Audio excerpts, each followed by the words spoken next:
The 12 tribes of Israel, the tribe of Reuben. Genesis chapter 29, verses 31 to 32. When the Lord saw that Leah was unloved, he opened her womb, but Rachel was barren. So Leah conceived and bore a son, and she called his name Reuben, for she said, "The Lord has surely looked on my affliction. Now, therefore, my husband will love me." Genesis chapter 49, verses 1 to 4.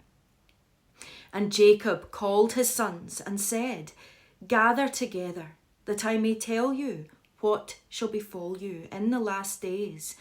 Gather together and hear, you sons of Jacob, and listen to Israel your father.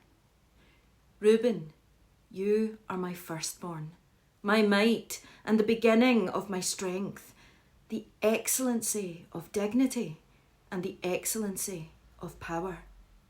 Unstable as water, you shall not excel, because you went up to your father's bed. Then you defiled it. He went up to my couch. 12 tribes of Israel, from 12 different brothers, all the sons of Jacob, but from 4 different mothers. Leah bore him 6 of them, while 2 came from Zilpah. Rachel bore another 2, and 2 more came from Bilhah. Reuben was the firstborn.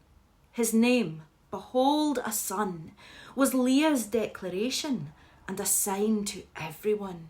She longed to feel her husband's love and garner his affection. She hoped this son would bring them joy and deepen their connection. Yes, Reuben was the oldest, the sign of Jacob's strength, and yet his immorality would go to any length.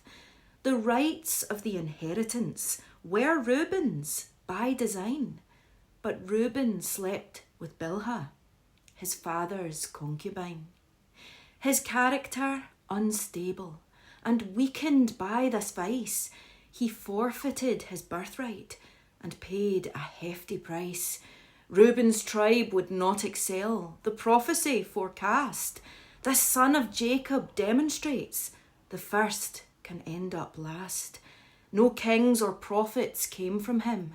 This teaches us afresh that we should sow accordingly, not entertain the flesh. Our attitudes and actions will determine what's in store. So may we sow and reap for God.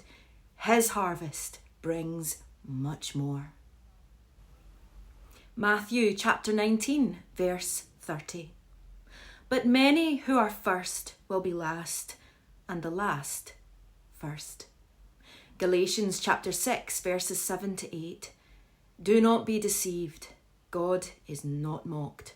For whatever a man sows, that he will also reap. For he who sows to his flesh will of the flesh reap corruption, but he who sows to the Spirit will of the Spirit reap everlasting life.